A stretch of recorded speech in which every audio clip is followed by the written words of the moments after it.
suppose we could have gone anywhere on Shikoku, right? We could have chosen any route, but why this route? So this 6 days of cycling kind of sums up who we are. It's our knowledge, it's our experience, it's our life. This is a representation of who we are and what we think great travel and great cycling is. But basically, we help people get off the beaten track. We help people get to the places that are really inaccessible, but are beautiful and somehow made more beautiful by their inaccessibility. It's like flying by bike. It's just absolutely epic.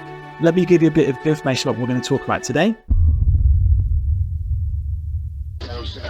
Hi there, I'm Sam, and I'm the co-founder of Hidden Japan Travel, and we run tours on Shikoku, which is the smallest of the 4 main islands in Japan. You can see me in this photo. The two of our clients is just after finishing a cycle tour. You might have noticed I'm not Japanese. I'm originally from the UK. I moved to Japan after university and lived north of Hiroshima, right in the mountains above Hiroshima. I didn't really have any images of Japan. I thought it was, I imagined Tokyo and Kyoto, Osaka, these big cities. But I was placed in a community with 3,000 people, mostly over 65, over OC 70. I had no idea really what to expect. And, 2 years later, my life was different. My life had changed. And I was absolutely in love with rural Japan and the beauties that it has to offer. From Shimane, from north of Hiroshima, I ended up finding my way down to Shikoku, the South Island, and I lived in Matsuyama. Okay, and that's where, in the north of Shikoku, in a place called Ehime Prefecture. On Shikoku in Matsuyama, I really found my passion, which is to explore the lesser known areas of Japan and meet the people there and, talk about how it's so special for me and for them. That's why Miho and I started a travel company on Shikoku about 5 or 6 years ago. And you can see in the photo on the right, this photo is so special to me because this is actually the cycle ride where Miho and I decided to start Hidden Japan Travel. We were cycling over the Shimanami Kaido. It's this epic bridge that goes across the Seto Inland Sea. And we were cycling across it. You've done it a few times before, but we just noticed there were so few people there at that time. We just thought there must be a way that we can bring people to the places that we find so special, the kinds of nature that we love. And so it was that thought on that cycle ride that led to the birth of Hidden Japan Travel. And that's what we do. We run outdoor and adventure travel on Shikoku. Things like multi-day cycling tours. We have some self-guided cycling tours. We have sea kayak adventures. We have some walking tours. We also have some like food, culture, that kind of thing as well. But basically, we help people get off the beaten track. We help people get to the places that are really inaccessible, but are beautiful and somehow made more beautiful by their inaccessibility. Let me give you a bit of information about what we're going to talk about today. So I'm going to give you a bit of introduction to Shikoku, and then I'll talk specifically about why it's, a paradise for cyclists. Then I'll present the route specifically and kind of talk about the different days of the tour and the inspiration behind the route. Then some of the logistics of coming on the ride. Bit of advice on like the things you might want to prepare and getting ready for the ride. Let's start off with Shikoku. So where is Shikoku? First of all, where's Japan? There you'll see it there, just south of South Korea. Shikoku is the 4th smallest island of the 4 main islands of Japan, and it's also the least visited. The main island with Tokyo and Kyoto and Hiroshima, that's called Honshu, literally means main island. Shu means island, and Hon is main. Then we have Kyushu in the west, the northern island, Hokkaido. You might have heard it's really famous for skiing and snowboarding, like the famous Hokkaido powder. And then my island is Shikoku. Shi means 4 and Koku means country. So literally it's 4 countries because there are 4 prefectures on the island. And our cycling tour goes to all of them. So the thing about Shikoku is that, as I said, it's the least visited. And in some ways it's unspoiled. There's Tokyo and Kyoto are lovely, but they can get really busy and in some ways overrun by tourists. Kyoto is particularly. We don't really have that issue on Shikoku.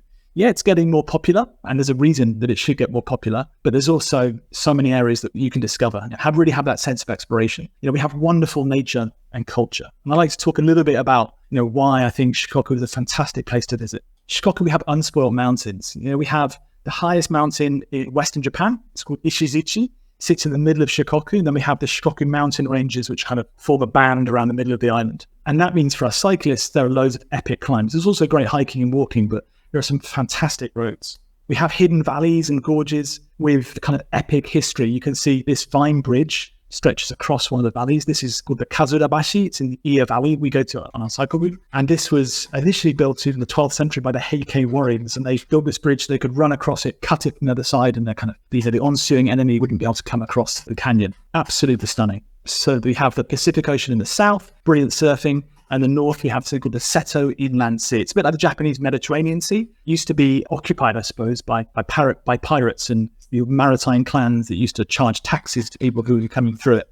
but now it's just a mecca for us cyclists. And then we will also have these wild gorges with spectacular waterfalls. So actually this photo was taken on a recent trip, a private ride we did with Rachel and Craig. And we were here about 10, 11 o'clock in the morning. And I don't think we saw a single other person, but it's kind of epically beautiful, outstanding. It's kind of outrageous, actually, how we had the place to ourselves. It's fantastic. So as well as the nature, we also have the fascinating culture. This picture's from the top of a mountain that we go to on our ride.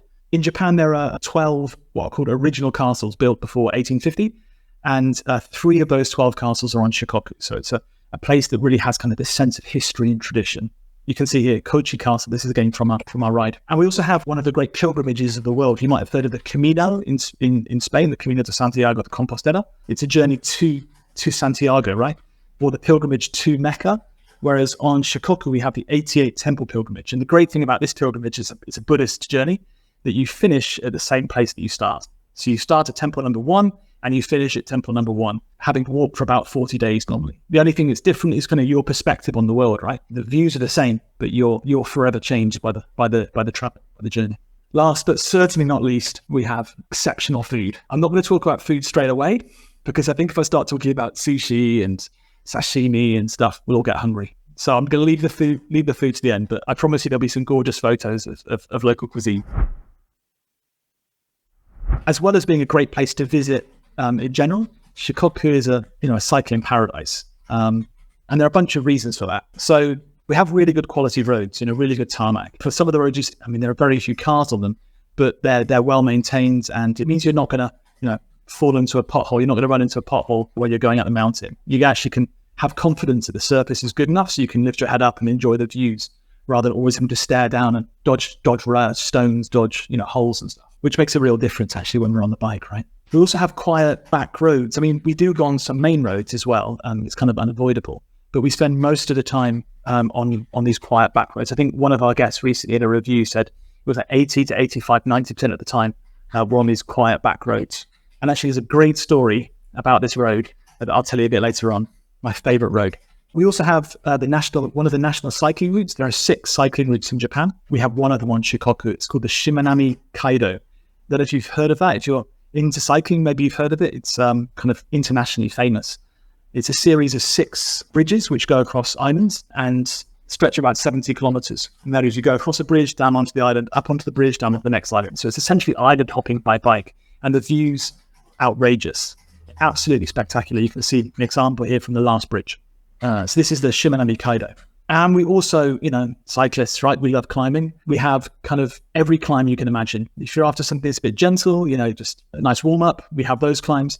If you want something that's going to make your lungs burst, your legs ache, we also have those climbs. And the best thing is you get to the top and the views are spectacular. Just like this view here in the Iya Valley. It makes it worth all the effort, right? But you get to the top and you have a view like this. They're really friendly to cyclists. And I'd say this is not just Shikoku, this is kind of Japan in general. The people are generally really nice and courteous and kind. I don't know about it is where you live. There are people from all around the world, right? But my experience of cycling in the UK, people aren't always kind. Some people would be throwing, I've had like the odd plastic bottle or can thrown at me as I'm cycling along the roads. People shout at you as you're going past. And in Japan, that's really like, it just never happens. Someone might beat their horn at me like 3 times in 10 or 15 years. So yeah, it's a great place to cycle for those reasons. So let's think specifically then about our cycling route. Right? I'd like to spend some time and really kind of talk about this. This is the core of today's presentation. As I said before, it's a 6-day, 5-night tour that goes across 5 prefectures. So it starts on Honshu, the main island, and then we immediately go to Shikoku and spend 6 days cycling through Shikoku. We go to some cities, the cities of Matsuyama and Kochi, and we spend a lot of time in the kind of the more rural areas, the back roads, exploring mountains, farming tracks, forges, valleys. We also hit all kind of the must-see destinations, the major kind of draws of Shikoku. Places like the bridge that I showed you earlier, or the castle. Yeah, we'll go to those as well. But the journey to there is as important as the destination. We'll also go to some unknown treasures, places that Miho and I found from our kind of extensive cycling, our journeys through this island. Miho is born and bred. She's born and raised Shikoku girl, so she knows the island better than anybody. And I suppose we could have gone anywhere on Shikoku, right? We could have chosen any route, but why this route? So in many ways, this 6 days of cycling kind of sums up who we are. It's our knowledge, it's our experience, it's our life, if you like, on the island. This is a representation of who we are and what we think great travel and great cycling is. So we have some fantastic climbs, we have some great descents, but we also make sure we hit all those points as well, those great highlights. So without further ado, I think let's talk about some of those highlights. Okay, so we start in the city of Onomichi. Okay, Onomichi, and that's in Hiroshima Prefecture. In Japan, we call them prefectures. I guess in the US, you'd call them states. In the UK, we might call them counties. Yeah, in Japan, we call them prefectures. And we begin on the Shimanami Kaido. Okay, so we start in Onomichi and immediately go across, one of the great cycling routes, really. Apologies that this video is a bit grainy. It was taken through the support band, through the window of the support band. But hopefully you get a sense of just how spectacular it is, this kind of seascape that we spend the whole day cycling along. And on the evening, before that, you can see, and here's a picture of the bridges I mentioned before. Yeah, I think there are five, six bridges in total. And we go across all but one of them on the first day of cycling. Wonderfully, these bridges were built just a few years ago, really. But as they were building them, the designers made sure to put in a cycling path as well as the kind of the main highway, if you like. And it just means it's like flying by bike. Really. That's the only way to explain it. It's just absolutely epic. Here's another picture of one of the bridges, and you can see Craig in the foreground. Craig and me cycling up to the bridge. We also go through kind of small towns and villages on the Shimanami Kaido as we traverse our way to the hotel.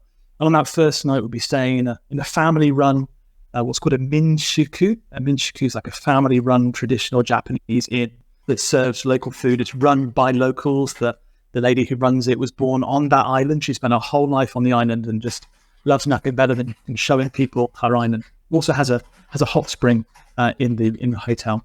So the next day we wake up and jump in the van, usually depending on the time, and go to the top of a mountain. Yeah, we take in this view from what's called Kido-san, one of just the most spectacular views of the Shimanami Kaido. And here we can see the 6-kilometer bridge. This is the final bridge that goes onto Shikoku proper. This is called the Kurushima Kaikyo Bridge. And the view from this side is lovely, but if you turn around and look at the other side, it's equally as spectacular and just offers this kind of resplendent view of the Shimanami Kaido, right, of the Seto Inland Sea. So we'll cross the bridge to begin with, and then make our way down south from the end of the bridge, because we're Imabari, to the city of Matsuyama. We'll get there by going through kind of rolling hills along small paths and cycling tracks.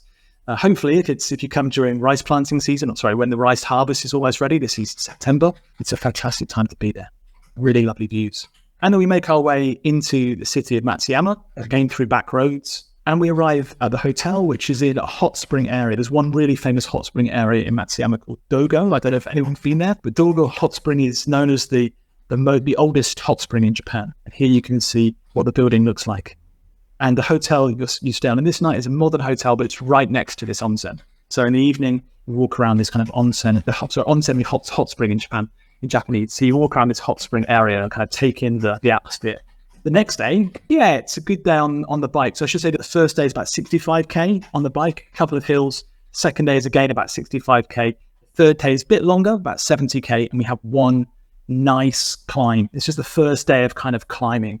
As we leave Matsuyama behind, we'll start at the velodrome, go along the cycle path. You can see here, go along the cycle path, and then we kick uphill, and we climb for about elevation gain of about 800 meters over 12 kilometers. So it's a decent climb. Nothing too crazy in terms of gradient. It gets to about 6%, 7%. So it's a really nice kind of rhythm climb. And we take some back grades like you can see in the left-hand photo, but we get to the top and the views are just outrageous. Again, as we look back across the city of Matsuyama, we can even see all the way to Shimanami, to the Seto Inland Sea on the other side. From the top, the good news, the rest of the day is all downhill as we head down through the mountains following a beautiful river called the Ogo River. You can see here some photos of what it looks like in nice weather. The first one was a bit rough, right? This one here is a little bit rough in heavy rain. But here we have what it looks like in glorious sunshine.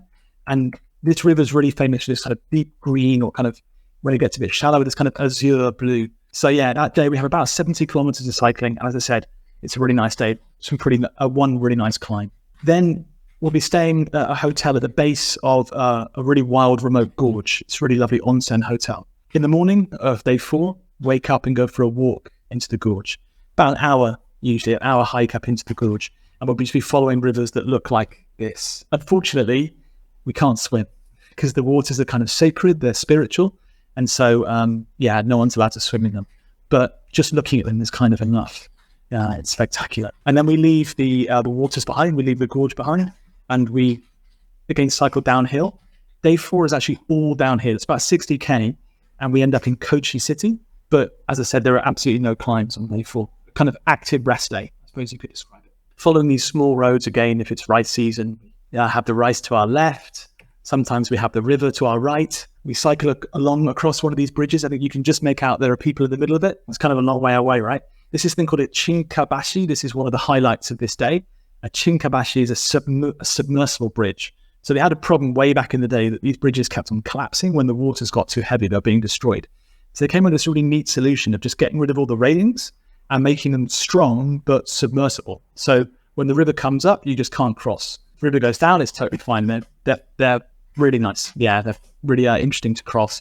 We go across, one of these submersible bridges, one of these chinkabashi, as we make our way to Kochi city. And Kochi's wonderful. It has this real earthy culture to it. And we go to, in the evening, we'll go to a place called the Hirome Ichiba, the Hirome food market. And you can see here a lovely photo of the Hirome market. Some people in the chat may have even been to the Hirome Ichiba. Day 5, we get up, and day 5 is challenge day. Okay. So we leave Kochi city behind, cycle along a river, and then kick uphill. And we have 2 pretty significant climbs on day 5. This is challenge day, right? The first climb is about 6 kilometers long, 500 meters. And then we kick up on the second climb. We have a bit of downhill, and we kick back up again. And we have about a 9-10 kilometer climb, about elevation gain of about 900 meters. The whole climbing of this day is about 1,500 meters. Great fun.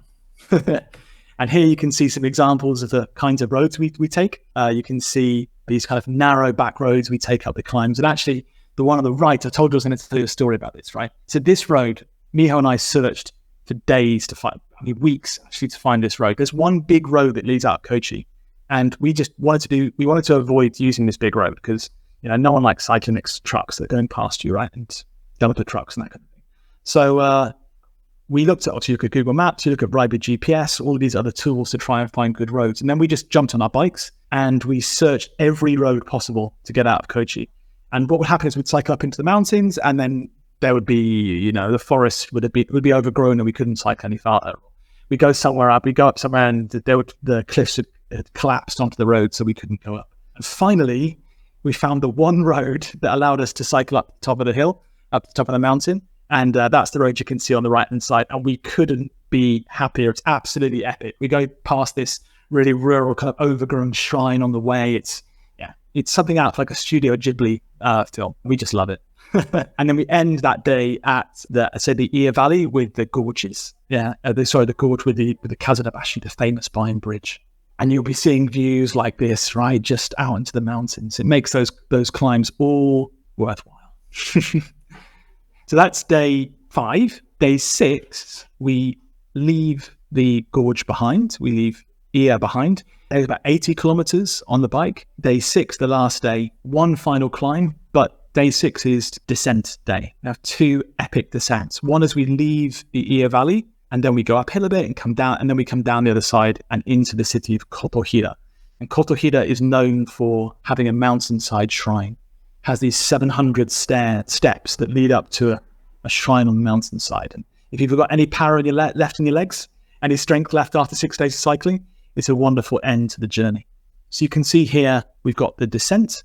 This is Miho, I think, as she's leading the trip, coming down the road on the left. We'll be following this river, the Iya River, and going past some pretty great views along the way as we make our final stop in Kotohira.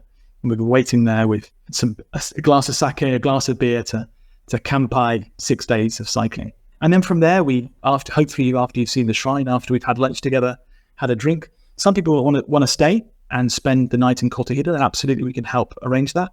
Other people want to make their way back to the main island and enjoy Japan a little bit more. And we drive them to the train station, and that's where we say goodbye and hopefully leave people with lifelong memories. So that's the 6 days. That's the cycling. Hopefully you think it's interesting. I think it's fantastic. And every time Miho and I do the tour, every time we cycle it, we kind of fall farther and farther in love with it. We love it to bits.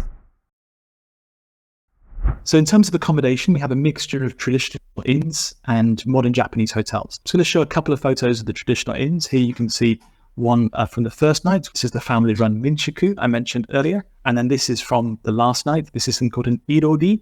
It's a hearth inside. So you have the fire pit in the middle. We all sit around it. There isn't a better place to toast 5 or almost completing the tour, right? This is the penultimate day. So we're pretty much there by this point. So the accommodation is really special. And it's places that Miho and I know. We know the owners and we've worked with them for years and we trust them to bits. And we're just so happy to share our local knowledge with you. In terms of support, we have an English-speaking guide. Often that's me. It's not always me. We have other guides as well who work. We also have a support van you can see here. And that takes care of kind of luggage transfer. And that also helps out with our aid stops. Every day we have at least one aid stop where we can refill with water, take on some electrolytes, some carbohydrates, that kind of thing. But we also have local sweets and local snacks there. Like Miho she knows a farmer who sells watermelon, so she goes and buys the watermelon from the local farmer, and we have that as a snack, for example. And actually, the aid stops are one of the highlights of the whole ride. One of our riders recently described the whole journey as kind of a picnic around Shikoku. So let's think a bit about the gear. So we provide cross bikes and helmets. Sometimes cross bikes are called hybrid bikes. This is included in the price. We use quality cross bikes, so specialized giants, Marin bikes, depending on the size. Like it's impossible to get giant bikes in extra large sizes, for example, in Japan. So our large bikes tend to be specialized. And we like cross bikes this tour. We can organize, I'll talk about it a bit later, but we can organize rentals of other types of bikes as well. But briefly, I mean, if you're not familiar with a cross bike, it's all the flat handlebar at the front, you can see in this picture. And that just means that you're kind of more upright. If you have the drop handlebars, it tends to be a much more aggressive position. And just some of our riders aren't used to that. And so it might hurt their back if they're cycling too long. And it means you're often your head's down. Whereas actually a cross bike with the geometry, it means your body's up and you can kind of just be around and enjoy the views a little bit more. And as I said, we also have a helmet rental as well. And our bikes come with flat pedals, which means if you're not used to riding with cleats or clipless pedals, it's no problem. Often people are kind of nervous the first time they do that. Right? They like fall off the bike because your feet don't kind of detach, they're bound into the bikes. But if you'd like to bring your own clipless pedals and you want to bring your own cleats, your own bike shoes, by all means do. We can just change out the pedals at the start. We advise you to bring the following things with you. So 2 bike shorts with chamois, 2 cycling jerseys, depending on the time of year. There might be long sleeve, short sleeve, maybe 1 long sleeve, 1 short sleeve. You can get a bit chilly up in the mountains in spring or autumn. So 1 pair of cycling gloves, and then wet or cold weather gear, depending on the season. So if it's November, it might get a bit chilly, so it might be good to bring like a gilet. If it's late May, June, sometimes it's rainy season, so we might get some weather. So it might be good to bring like a waterproof. But just get in touch with us and we can let you know about more specifics depending on the time of year you're going to come. So that's the gear and the hotels. Let's get to the main point, the most important thing, which is the food. No, I'm joking. So for us, food is super important because we know that everyone's so serious Japan and food, right? We have some fantastic cuisine here. But we don't just focus on the food. We have food, location, and people. We try and bring those 3 things together. So, what's better than a beautiful bento box? Well, it's a beautiful bento box with local produce. And eating that on top of a mountain at a temple, somehow it just adds to the occasion, right? Adds to makes the food more delicious. And we really like to highlight the local cuisine and the local specialities of the island. So here you can see the seared bonito, something called katsu no tataki.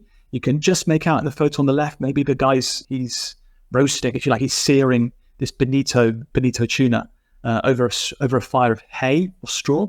And this is a real speciality in Kochi. It's absolutely unbelievable. Last time I was here, there were guys sat next. So last time I was at this place, we were having katsu no tataki, and the guys next to us had traveled for 18 hours. They'd driven for 18 hours just to have this, and they were leaving the next day. They were literally in Kochi for like 9 hours just to eat this, and they left.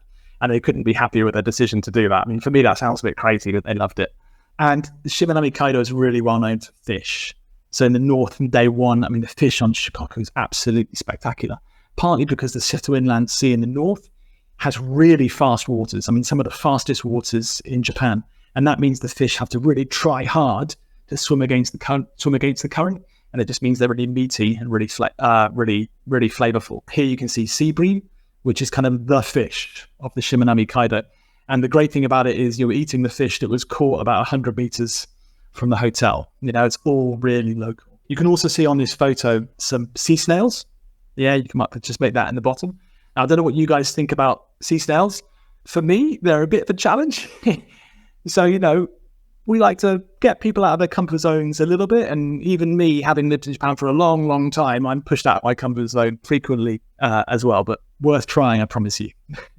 We also have lots of kind of regional noodles. Mountains, particularly, are very famous for noodles in Japan. And these are the udon noodles. I don't know if you've heard of that before. Udon is very thicker noodles. And this is from a place called Sanuki in the north of Shikoku. So this is what we might have on our last day. And again, people travel from all over Japan just to have this food. So we'll have cycled for 6 days. We'll have earned those noodles. And so I've mentioned kind of the food, but also the people are really important. So one of our restaurants, I don't have a photo of her because she doesn't like to have a photo kind of publicly available. She's 96 and she's been making one dish for her whole life. And it's just an amazing place to go. This lady's not quite 96, actually nowhere near 96. But she's been making this dish, which is okonomiyaki. I don't know if you've heard of that before. Okonomiyaki. It's a bit like a pancake with cabbage and then kind of batter and eggs and stuff and bacon and lots of lovely things. She's been making okonomiyaki for 37 years and is really passionate about it and kind of sharing her love of it. And so that's one of the reasons why we go there. It's not just delicious, it's also kind of an education, right? Can you do this tour? I think if you can ride a bike and you're fit, then you'll do absolutely fine with a bit of preparation. Again, it's an obvious thing to say, but the fitter you are, the better your experience will be. And partly that's because, the hills won't seem quite as steep. They won't seem quite as tough. You'll be able to have your head up and kind of enjoy the spectacular scenery and also be less susceptible to injury, your legs, your knees, and less likely to hurt in the back. That kind of thing. So talking about that, on a typical day then, we would cycle around about 65 kilometers. The longest day is 80 kilometers. And generally we have one climb per day of varying lengths and gradients. So let me just define varying lengths and gradients. Sometimes we have some pretty steep climbs, but they're short. So like on day one, we have a 3K climb at 13%, which is pretty steep. Gets you breathing for sure. Other days we have much longer climbs, but the gradient is less steep. So like 12 kilometers at 6-7%. So we just, our bikes have plenty of gears. Take it easy. Use a bailout gear if you have. Sometimes they're called a granny gear, right? Use the easy gears and just spin your way to the top, find a good rhythm and get to the top. In terms of skill level and fitness, I've already mentioned that if you could ride a bike, basically you have enough skill, right? The key point is you need to be comfortable cycling for 6 days in a row. We hear from people who cycle one day, maybe 65 kilometers in one day, and then just, can't move the next day. And clearly on a 6-day cycling tour, that's not great. So even if you don't do 65K a day in terms of preparing, just try and cycle every day if you can. Even if it's just 15, 20, 30 minutes, it makes a world of difference to just kind of build up that stamina, right? I think it's useful if you can be comfortable in and out of the saddle. As I said, we have enough gears. Bikes are pretty well geared, but it is useful if if you're comfortable standing up and throwing the bike from left to right and dancing your way to the tops. You don't have to. That's not a must. But I do think a must is you need a good level of fitness. Now, what is good? You don't have to be Tadej Pogacar, right? You don't have to be Jonas Vingegaard. You're not in the peloton of the Tour de France. As long as you can cycle, let's say 30, 40 kilometers for multiple days in a row, I think you can probably push it out to 60. That should be fine. So I've mentioned that we have cross bikes. The cross bikes are included in the price as are helmets. If you'd like to rent, you can rent e-bikes as an optional extra, and they start from 40,000 yen. That sounds like a massive amount of money. It's about $250. Okay. Sizes are limited. We have like a fleet of e-bikes, and the reason it says from is because we have our e-bikes and we rent them out at a discount. Whereas if we have to rent them because we don't have the size, the price might be a little bit more expensive. If you've never used an e-bike before, they're unbelievable. You feel guilty if you haven't used one before until you get to the first hill, and then you just feel smug as you're cruising to the top.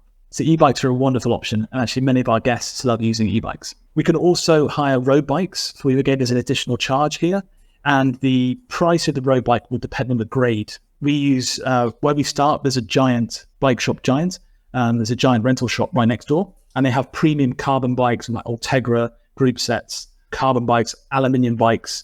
They have a couple of bikes with disc brakes as well. So there are kind of lots of options here, and I guess the prices are going to depend on the grade that you want. Yeah, so just get in touch with us and we can give you some more information. We'll put you onto the place so you can look yourself.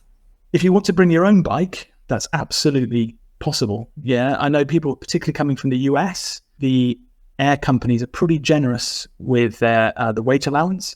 And often you can take your own bike for free on plane flights. Just bring it in a bike box or a bike bag, depending on the bike, right? And if you leave the bike box or bike bag with us, we'll either take it in the van, depending on the number of people, or we'll send it to the hotel or somewhere on the last day, and then we can pick it up at the end of the tour.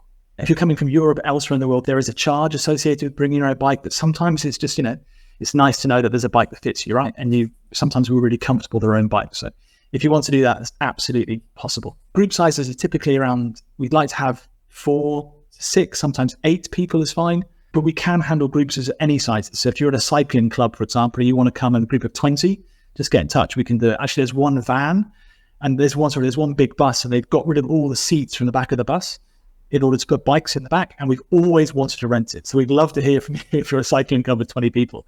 Give us an excuse to rent that bus. Other things that are good to know is how to get to the start of the tour. So getting to Onamichi, you can fly to Japan, fly to any of the major cities. So Tokyo, Osaka, Nagoya, Fukuoka. That's where the main entrances to Japan, if you like. And then from there, you can take internal flights to Hiroshima. Hiroshima is the closest airport to the start of the ride. You need to take a train to Onamichi from the airport and probably stay the night before. We'd like to start on the first day at around about 10 o'clock, 10 o'clock, depending on where people are going to be the day before. If they're all going to be in Onamichi, we can start a bit earlier. Right? You can also take a Shinkansen to the city of Fukuyama. Fukuyama is right next to Onamichi, and then take a local train from there. So if you wanted to come on the morning of the trip, let's say you were in Osaka or Kyoto and you wanted to come on the morning, that would be possible. In terms of getting away from the end of the trip, Kotohira, again, we can help you book accommodation in Kotohira. We can also help you book accommodation at Onamichi, by the way, as well. But you can take a train to Honshu and then jump on the Shinkansen, and that can take you to Tokyo or Osaka or whatever. And actually, we've had people who have finished a tour in Kotohira and made it to Tokyo for dinner. They had a dinner reservation in Tokyo. So I mean, that's pretty extreme, I think. Most people like to take it be a bit calmer, take their time a little bit more. And if you did want to fly, you could take a bus to Takamatsu Airport. That's the nearest airport to Kotohira. It's really close.